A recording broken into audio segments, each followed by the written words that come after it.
तो नमस्कार दोस्तों, गुड इवनिंग। आप सभी का फिर से स्वागत है हमारे इस पैरामेडिकल के यूट्यूब चैनल टोटल लर्निंग पे। तो दोस्तों आज हम लोग पैरामेडिकल के एंट्रेंस एग्ज़ाम के लिए दोस्तों साइंस का मोस्ट इम्पोर्टेंट, ठीक है, मोस्ट इम्पोर्टेंट क्वेश्चंस को करने वाले। जैसा कि आपको पता है यूट्यूब पर डेली 8 बजे से आपका 15 MCQ का क्लास डेली चलता है, ठीक है, 15 MCQ का डेली क्लास चलता है। तो आप सभी लोग डेली इस चैनल पे 8 बजे आइए और हमारे इस क्लास को ज्वाइन करिए। तो आज हम लोग साइंस में फिजिक्स, केमिस्ट्री और बायोलॉजी इन तीनों का मिक्सर क्लास करने वाले हैं, ठीक है। तो आज हम लोग फिजिक्स, केमिस्ट्री, बायोलॉजी यानी कि साइंस का करने वाले हैं। तो जल्दी जल्दी से आप सभी लोग जुड़ जाइए। जिनके पास नोटिफिकेशन नहीं गया है उनके पास शेयर कर दीजिए, ठीक है। और PDF पाना चाहते हैं प्रत्येक क्लास का तो आप हमारे टेलीग्राम चैनल से ज्वाइन हो सकते हैं। टेलीग्राम पे आपको सर्च करना पड़ेगा टोटल लर्निंग और ज्वाइन कर जाइए। वहाँ पे आपको प्रत्येक क्लास का PDF और क्विज होते रहता है, ठीक है। तो चलिए क्वेश्चन नंबर 1 आपके स्क्रीन पर तैयार हैं आप सभी लोग? हाँ जी, देखिए क्वेश्चन नंबर 1 आ गया है और ये क्वेश्चन आपका एग्जाम में पूछा भी गया है, तो ध्यानपूर्वक बताइएगा आंसर। क्वेश्चन नंबर 1 कहता है दूध में उपस्थित प्रोटीन है। आपका एग्जाम में कुछ अलग तरीके से पूछा गया और मैं यहाँ पे कुछ अलग तरीके से आपके सामने प्रेजेंट कर रहा हूँ, ठीक है। ऑप्शन नंबर ए है थायमिन, ऑप्शन नंबर बी है casein, option number C insulin, option number D albumin. तो दूध में कौन सा भैया प्रोटीन पाया जाता है? ये तो पता है कि दूध में प्रोटीन पाया जाता है, बट कौन सा पाया जाता है ये आप सभी लोग बताएंगे, है ना। अब तो किसी के भी मुंह से सुनते हैं कि यार दूध में प्रोटीन पाया जाता है। दूध हम लोग को पीना चाहिए मोटाने के लिए। तो कौन सा मोटाएगा भाई हमारे शरीर को? तो आंसर क्या हो जाएगा ना? हाँ जी, देखो ध्यान दो, यहाँ पे आंसर जो लोग बी बता रहे हो केशिन ना, उनका राइट है, ठीक है। अब यहाँ पे मालूम है, अब आपका यही क्वेश्चन कुछ अलग तरीके से पूछा जाएगा कि दूध का रंग उजला क्यों होता है। अब आप लोग बताइए, थोड़ा सा दिमाग चलाइए, दूध का रंग उजला क्यों होता है भैया? तो चलो ध्यान रखना, यहाँ पे किसका हो जाएगा? वो कारण है केसिन प्रोटीन के कारण ही भैया दूध का रंग उजला होता है। और अगर आप लोग ध्यान दोगे तो यदि आप लोग अगर डेली गाय का दूध दुहोगे ना, तो उसके सामने जो क्या होता है, हम लोग मान लो कि हम लोग नहीं, मतलब कि गाय जो दूहता है वो क्या करता है, सामने बाल्टी रखता है, बाल्टी में दूध दूहता है, तो उसका फेस क्या होता है, बाल्टी में देख जाता है। तो वहाँ से क्या होता है, वो दूध का इतना पावर होता है कि उसका दूध का जो छाई होता है ना, या काला धब्बा हो गया, वो अगर डेली वो काम करता है, कम से कम 20 से 25 साल कर दिया, तो उसका पूरा स्किन एकदम बढ़िया हो जाएगा, ठीक है, केवल दूध दूहने से, ठीक है। क्योंकि उसका नज़दीकी जाएगा, झुका हुआ मुंह रहेगा बाल्टी की तरफ, तो उसका इतना पावर होता है, ठीक है, दूध का। चलो अब हम लोग आगे बढ़ते। क्वेश्चन नंबर 2 कहता है कान में कुल हड्डियों की संख्या कितनी होती है? देखो कान में भी हड्डी होता है, बहुत ही नाजुक हड्डी होता है। कितना होता है? ऑप्शन नंबर ए है 3, ऑप्शन नंबर बी है 6, ऑप्शन नंबर सी है 12, ऑप्शन नंबर डी 18। कितना होता है? चलो जी आंसर बताओ सभी लोग। कान का, खोपड़ी का, हाथ का, पैर का, कमर का, हर जगह हड्डी हड्डी है। तो हड्डी क्या हो जाएगा यहाँ पे? राइट आंसर क्या हो जाएगी? जो ऑप्शन नंबर बी बता रहे हैं ना, 6 गो उनका राइट है। कान में कितने प्रकार की हड्डी है? तो 6 हड्डी उनमें पाया जाता है, ठीक है। 6 हड्डी मिल करके कान बनता है भैया, ठीक है। अब आपका एग्जाम में और भी क्वेश्चन पूछा जाएगा। नॉर्मली क्वेश्चन पूछ देता है कि हमारे शरीर में कुल हड्डियों की संख्या कितनी होती है, कुल हड्डी कितना है, कोई बताएगा? इसमें भी गलत हो जाएगा किसी न किसी का, देखना 100% कर रहा हूँ, किसी न किसी का गलत होगा। कुल हड्डियों की संख्या क्या होगी?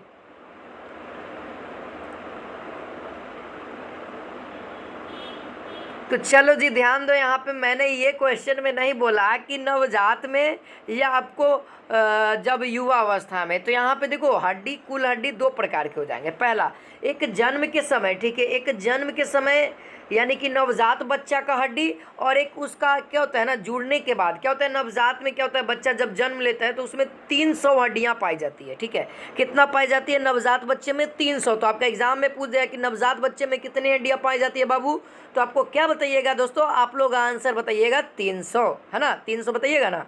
चलिए अब वही कहेगा कि जब बच्चा लोग क्या होता है, सियाना हो जाता है। क्या हो जाता है? सियाना यानी कि बड़ा हो गया, कमाए लगा, धमाए लगा, शादी हो गया, ब्याह हो गया, ठीक है। तो क्या हो जाएगा, अब वो उसमें कितना हड्डी होगा? अब उसमें कितना हड्डी होगा तो मालूम है उसमें कितना हो जाएगा? उसमें हड्डियाँ हो जाएगी 206 गो। केगो 206 गो, तो जो लोग 206 बता रहे थे उनका भी सही है, जो लोग 300 बता रहे हैं उनका भी सही है। तो लेकिन कहने का अलग अलग मेथड है, आपका क्वेश्चन में अलग अलग तरीके से पूछ सकता है, तो ध्यान रखना, ठीक है। और ये 206 कैसे हो जाता है सर? पैदा लिया जखनी 300 और अब 206 काहे ऐसा? तो ऐसा इसलिए क्योंकि क्या होता है ना, जब वो सियाना होगा तो उसका क्या होगा, खोपड़ी अभी अलग अलग है, तो खोपड़ी जुड़ेगा तो क्या होगा, बड़ियार होगा। अब लड़का क्या होता है, अगर छूट गया ना बउआ तो ओजे को ओजे कहानी खत्म। लेकिन सियाना जब गिरता है तो थोड़ा सा बच जाता है, खून उन फटेगा, कोई दिक्कत नहीं है, कंप्रोमाइज़ हो जाता है, ठीक है। क्या हो, देखो जब एक बात बताता हूँ, जब आदमी क्या होता है, कोई भी आदमी अपने से चोट लगेगा ना तो उसको उतना दर्द नहीं होगा, लेकिन यदि किसी को दूसरा कोई मार देगा ना, उसको इतना दर्द होगा ना कि वजह पर उसको पटक के मारे लगेगा, ठीक है।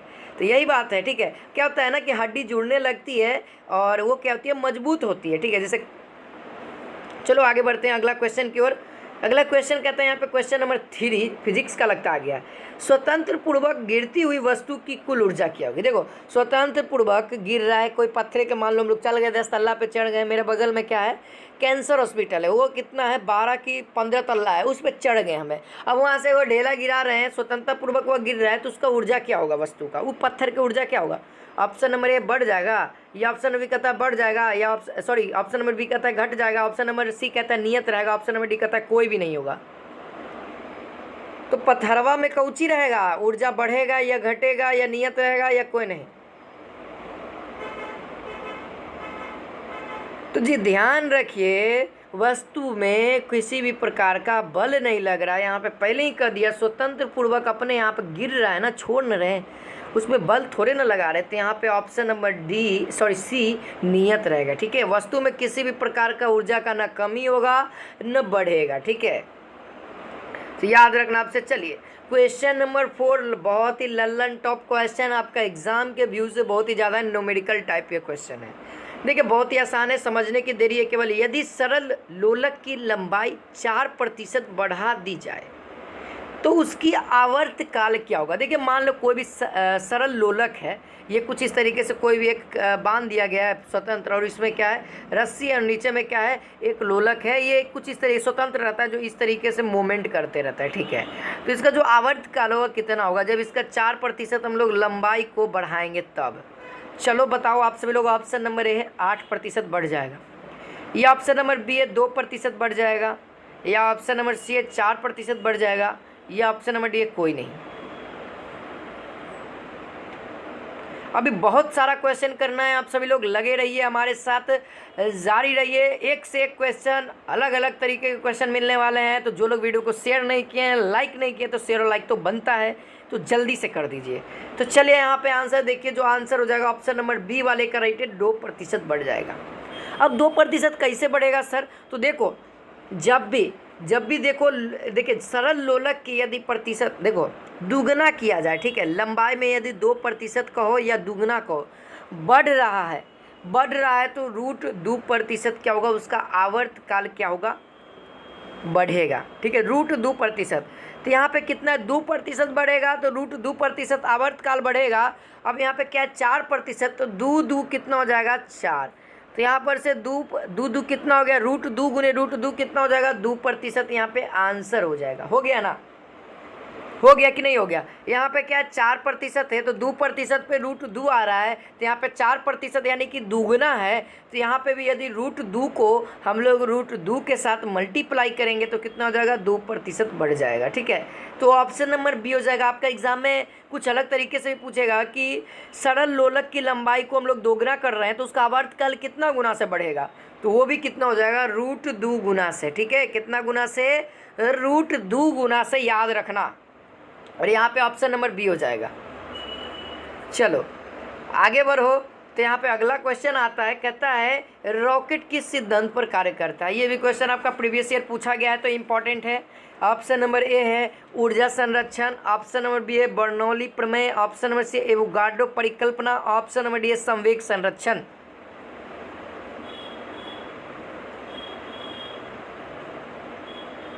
तो चलो जी देखो यहाँ पे जो आंसर हो जाएगा ना संवेग सिद्धांत, ठीक है, संवेग संरक्षण यहाँ पे हो जाएगा, ठीक है। यानी कि ऑप्शन नंबर डी यहाँ पे क्या हो जाएगा, राइट आंसर हो जाएगा। ये संवेग संरक्षण के सिद्धांत पर कार्य करता है रॉकेट, ठीक है। और रॉकेट हमारे देश में किसका हो जाएगा जी? तो रॉकेट नासा का, ठीक है, नासा का सैटेलाइट आता है, ठीक है ना। नासा का आप लोग जानते हैं, रॉकेट इसी का भी लॉन्च होता है सैटेलाइट, और सैटेलाइट रॉकेट के सहारे ही भेजा जाता है। चलो क्वेश्चन नंबर 6 कहता है डीएनए का डबल हेलिक्स मॉडल किसने दिया? ये जो हम लोग डीएनए जानते हैं कुछ इस तरीके से रहता है ना, ये इस तरीके से डीएनए। हाँ, तो इसको डबल में कौन बनाया है? इसका मॉडल किसने दिया कि डीएनए कुछ इस तरीके से रहता है, ठीक है, इस तरीके से डीएनए रहता है। ऑप्शन नंबर ए डाल्टन ने, ऑप्शन नंबर बी साल्क ने, ऑप्शन नंबर सी वाटसन एवं क्रिक ने, ऑप्शन नंबर डी है ल्यूवेनहॉक ने। जल्दी जल्दी से बताइए आप सभी लोग आंसर। तो चलो जी आंसर देख लो। इसका आंसर जो डबल हेलिक्स मॉडल किसने दिया? तो वो दिया था वाटसन एवं क्रिक ने। तो ऑप्शन नंबर सी यहाँ पे राइट हो जाएगा, ठीक है। तो ध्यान रखना क्या हो जाएगा, ऑप्शन नंबर सी राइट हो जाएगा। चलो आगे बढ़ो।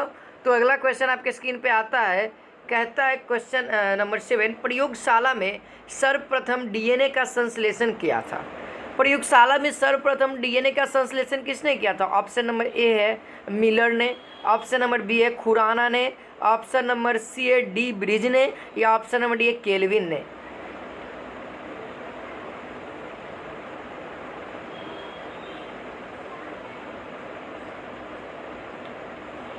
तो चलो जल्दी से बताओ आप सभी लोग आंसर। तो चलो देखो यहाँ पे जो राइट आंसर हो जाएगा ना, वो क्या होगा, वो हो जाएगा डीएनए के खोज कौन किए थे? खुराना ने, ठीक है। हर क्या? खुराना ने। तो याद रखना ऑप्शन नंबर डी जो बता रहे हैं ना भैया, उनका राइट है हरगोविंद खुराना, ठीक है। हरगोविंद खुराना इनका पूरा नाम है। तो ऑप्शन नंबर बी वाले का राइट है, ठीक है। और आप सभी को बता दूं जो डीएनए है, ठीक है, डीएनए वो कहाँ पाया जाता है? डीएनए कहाँ पाया जाता है, कोई बता सकते हैं?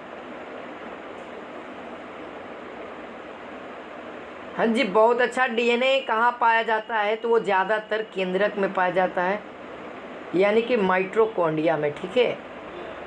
चलो आगे बढ़ते हैं। और ये किस चैप्टर से है? तो अनुवांशिकी। अच्छा आपका एग्जाम से पूछ देता है अनुवांशिकी के पिता कौन है? इससे भी पूछ देता है अनुवांशिकी। अनुवांशिकी का पिता कौन है भैया, बता दो। अनुवांशिकी का पिता, बहुत ही आसान क्वेश्चन है।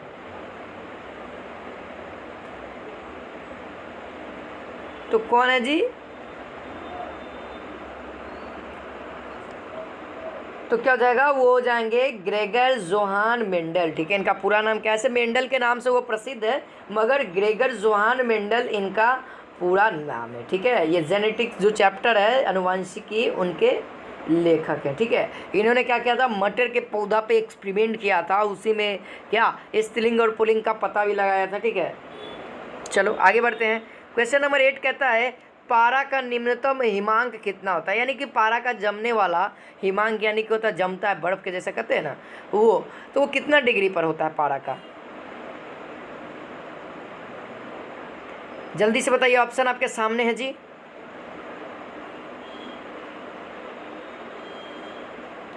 तो चलो मिला लो यहाँ पे आंसर, जो लोग ऑप्शन नंबर सी बता रहे हैं, ठीक है। ऑप्शन नंबर सी -39 डिग्री उनका राइट है, ठीक है। पारा का निम्नतम हिमांक जो होता है वो कितना होता है? -39 डिग्री पर यदि देंगे तो पारा क्या हो जाएगा, जमने लगेगा, ठीक है। तो यहाँ पे जमने का टेम्परेचर क्या हो गया, तो -39। यदि -39 से कम देंगे तो वो अपनी अवस्था में ही रहेगा। और यही एक ऐसा धातु है, ठीक है, मैं यहाँ पे बताता हूँ, यही एक ऐसा धातु है जो द्रव अवस्था में पाया जाता है कमरे के ताप पर। जो हमारा रूम टेम्परेचर होता है ना, जिसमें हम लोग रहते हैं, वही एक अनोखा धातु है जो कि रूम टेम्परेचर पे भी क्या होता है, लिक्विड अवस्था में पाया जाता है, द्रव अवस्था में। और अधातु में कौन है? अधातु में आप सभी लोग बताएंगे, अधातु में कौन है? जो रूम यानी कि कमरे के ताप पर लिक्विड अवस्था में, यानी कि द्रव अवस्था में पानी के समान पाया जाता है। तो मालूम है? हाँ जी बहुत अच्छा। वो कौन है? ब्रोमीन, ठीक है। कौन सा हो जाएगा? तो वो हो जाएगा ब्रोमीन, ठीक है। बहुत अच्छा। चलो आगे बढ़ते हैं। अगला क्वेश्चन आता है यहाँ पे, क्वेश्चन नंबर 9 कहता है किस अम्ल का प्रयोग हम लोग सीसा चालक बैटरी में प्रयोग करते हैं? ऑप्शन नंबर ए है सल्फ्यूरिक अम्ल, ऑप्शन नंबर बी हाइड्रोक्लोरिक अम्ल, ऑप्शन नंबर सी नाइट्रिक अम्ल, ऑप्शन नंबर डी है एसिटिक अम्ल। देखो, सीसा चालक बैटरी कहने का मतलब, यदि एग्जाम्पल के तौर पे हम लोग चलें, आपके घर में जो इन्वर्टर में सामने लगा रहता है बैटरी, उस बैटरी में हम लोग कौन सा अम्ल का यूज करते हैं? यहाँ पर से आप सब लोग एक्सपेरिमेंट भी कर सकते हो, नहीं विश्वास है तो मैं बताऊंगा अभी क्या करना है, कैसे चलो देखो, इसका राइट आंसर क्या हो जाएगा? ऑप्शन नंबर ए वाले का राइट है सल्फ्यूरिक अम्ल होता है। अब सल्फ्यूरिक अम्ल को आपको देखना है तो कुछ नहीं करना है, यदि आपके घर में बैटरी हो गया है, ख़राब हो गया है और उसमें पानी है ना, तो उसको आप लोग गिराओगे ना ज़मीन पे, तो देखना कैसे खल खल खल खल करके खौले लगेगा, एकदम पूरा निकलेगा, एकदम खौलते हैं, ठीक है। तो उसको गलती से भी हाथ नहीं डाल देना है, ठीक है, नहीं तो हाथ को गला भी सकता है, सल्फ्यूरिक अम्ल इतना तेज़ होता है, ठीक है। अगर बैटरी ख़राब हो जाता है और मान लो किसी भी प्रकार का, अगर बैटरी आपके पास है, ख़राब हो गया है, चार्ज नहीं उठा रहा है, तो आप कुछ नहीं करिए, सबसे पहले उसको साधारण पानी लीजिए, पहले जितना गंदा वाला पानी है सल्फ्यूरिक अम्ल है पहले वाला, उसको पहले बाहर निकाल दो सेफ्टी पूर्वक, और उसको निकालने के बाद सावधानी पूर्वक अब उसमें क्या करो, उसको बढ़िया से साधारण पानी से धो दो। धोने के बाद भी जो पानी डालोगे ना, उससे भी सावधानी पूर्वक रहना है, क्योंकि जब उसमें अम्ल मिलता है ना, उस पानी को भी सल्फ्यूरिक अम्ल के जैसा बना देता है, ठीक है। तो ध्यान रखना, उस पानी से भी सावधानी पूर्वक रखना है। और फिर उसके बाद जब धो दिए तो फिर से आपको मार्केट जाना और सल्फ्यूरिक अम्ल लाना है बैटरी वाला दुकान से। सल्फ्यूरिक अम्ल लाना है, ना कि बैटरी वाला पानी। बैटरी वाला पानी अलग होता है, सल्फ्यूरिक अम्ल अलग होता है। ये आपको थोड़ा सा महंगा मिलेगा और बैटरी वाला पानी बहुत ज़्यादा सस्ता मिल जाता है, ठीक है। तो ये आपको क्या करना है, जाना है, ले आना है और उसमें सावधानी पूर्वक डालना है, और फिर उसके बाद चार्जिंग पे डाल देना है। क्या करना है, चार्जिंग पे डाल देना है। आपको 100% कहता हूँ, 90% कहता हूँ कि वो चार्ज उठा लेगा, ठीक है। और जो 10% है वहाँ पे आपको बहुत दिन का ख़राब है तो नहीं चलेगा 10%। अगर कुछ दिक्कत हुआ, प्रॉब्लम हुआ, तो इस तरीके से करते हो तो आपका जो बैटरी है घर का वो वर्क कर सकता है, ठीक है। चलो आगे बढ़ते हैं। क्वेश्चन नंबर 10 यहाँ पे कहता है, नींबू के रस का पीएच मान कितना होता है? नींबू के रस का पीएच मान कितना होता है? ऑप्शन नंबर ए है 9.0, ऑप्शन नंबर बी है 0, ऑप्शन नंबर सी है 2.4, ऑप्शन नंबर डी है 7.0।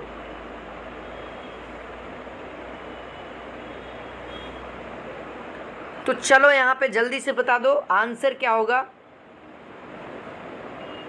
तो यहाँ पे जो नींबू का है ना, नींबू का रस क्या होता है, खट्टा होता है।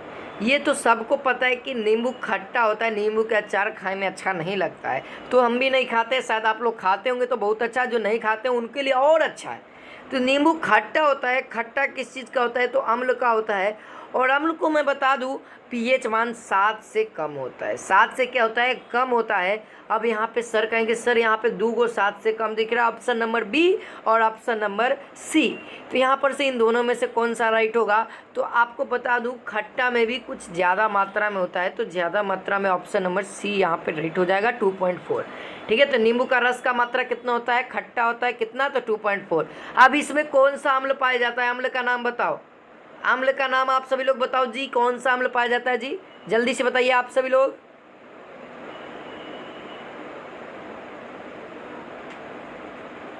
हाँ जी, मज़ा आ रहा होगा तो लाइक और शेयर करिएगा। जितना ज़्यादा से ज़्यादा स्टूडेंट को जोड़िए हमारे इस चैनल पे। 8 बजे से डेली क्लासेस चलती है। चलो तो इसका राइट आंसर देख लेते हैं। इसका राइट आंसर क्या हो जाएगा, वो हो जाएगा साइट्रिक अम्ल, ठीक है।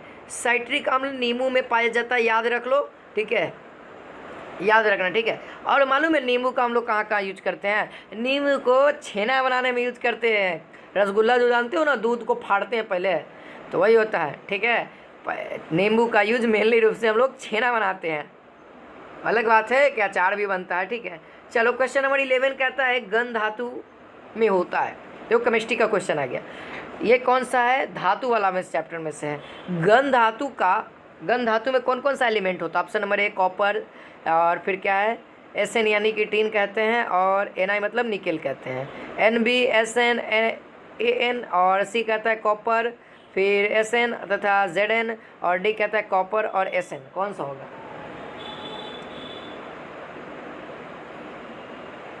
तो हाँ जी, क्या होगा राइट आंसर? गन धातु जो मिक्सर होता है वो होता है कॉपर का, टीन का और जिंक का। इन तीनों का मिक्सर को हम लोग क्या कहते हैं, गन धातु कहते हैं। आपके एग्जाम में पूछ सकता है, तो याद रख लो। ये सभी जितने भी क्वेश्चन आपको दिख रहे हैं, ये 12th 11th लेवल है, ठीक है। और आपके एग्जाम में इसी से ही क्वेश्चन पूछता है। चलो आगे बढ़ते हैं। अगला क्वेश्चन है, एपिकल्चर किससे संबंधित है? देखो एपिकल्चर, ये सब भी क्वेश्चन आपका एग्जाम में पूछता है। एपीकल्चर किससे संबंधित? ऑप्शन नंबर ए मधुमक्खी पालन से, या ऑप्शन नंबर बी कहता है मछली पालन से, या ऑप्शन नंबर सी कहता है लाख की कीट के पालन से, या ऑप्शन नंबर डी कहता है रेशम कीड़ा के पालन से।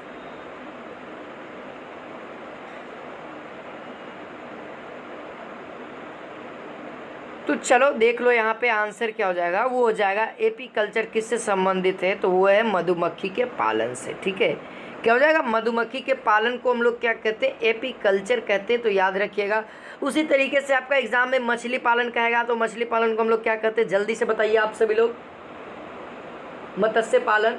ठीक है, मत्स्य पालन का है या मछली पालन का है, बात बराबर है। तो क्या हो जाएगा यहाँ पे जी? जो लोग पीसी कल्चर बता रहे हो ना, पीसी कल्चर, ठीक है, तो यहाँ पे आंसर यही हो जाएगा, पीसी कल्चर। देखो यहाँ पे केवल फिशी कल्चर रहता है ना तो मज़ा आ जाता है। फिश मतलब फिशी, यानी कि फिश हो जाएगा यानी मछली, लेकिन यहाँ पे क्या करिएगा? पीसी हम लोग याद रखेंगे, फिशी डायरेक्ट। ठीक है, क्योंकि फिशी आपको यहाँ पे कहीं नहीं मिलेगा, पीसी है। ठीक है, याद रखिएगा। पीसी कल्चर मछली के पालन से है। वही रेशम कीट वाला भी बता दीजिए, रेशम कीट के पालन को हम लोग क्या कहते हैं?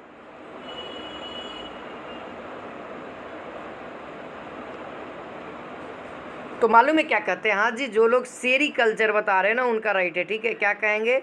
सेरीकल्चर यहाँ पे राइट आंसर हो जाएगा, रेशम की कीट को का पालन से। ठीक है, चलो आगे बढ़ते हैं। अगला क्वेश्चन आपके स्क्रीन पे आ रहा है, क्वेश्चन नंबर 13।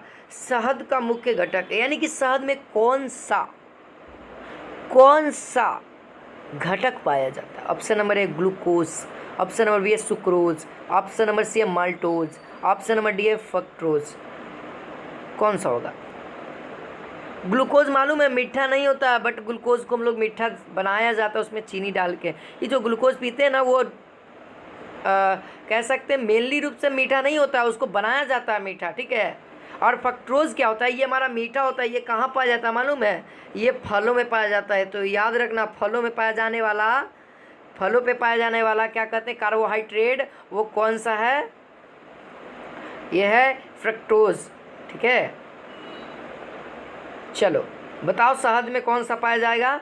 तो वो पाया जाएगा फ्रक्टोज। ठीक है, यानी कि मीठा। देखिए ये फ्रक्टोज क्या होता है? मीठा होता है, और ग्लूकोज क्या होता है? मीठा नहीं होता है। तो यहाँ पे ऑप्शन नंबर डी मीठा होता है, और शहद भी हमको मीठा लगता है, तो यहाँ पे ऑप्शन नंबर डी राइट होगा। ठीक है, चलो क्वेश्चन नंबर 14 कहता है HIV संबंधित है। HIV किस रोग से संबंधित है? ऑप्शन नंबर ए कैंसर से, ऑप्शन नंबर बी है प्लेग से, ऑप्शन नंबर सी है हेपेटाइटिस से, ऑप्शन नंबर डी है एड्स से।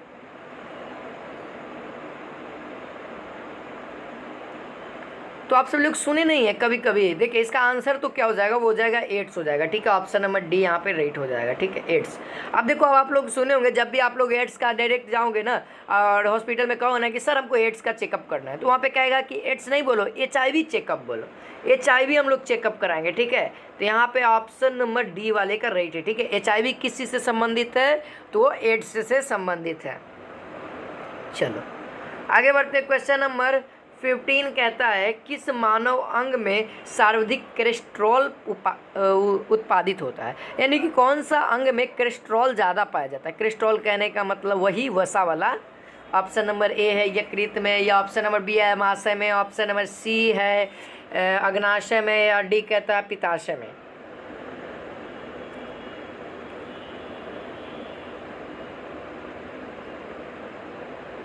तो यहाँ पे जो आंसर हो जाएगा ना वो हो जाएगा ऑप्शन नंबर ए वाले का राइट है, यकृत में। ठीक है, यकृत में कोलेस्ट्रॉल का ज़्यादा। आप लोग प्रचार नहीं देखते हो तेल वाला, सोयाबीन का तेल हो गया, कि कोलेस्ट्रॉल कम पाया जाता है। कोलेस्ट्रॉल नहीं पाया जाता यानी कि उसमें मोटापा नहीं है, वसा नहीं है।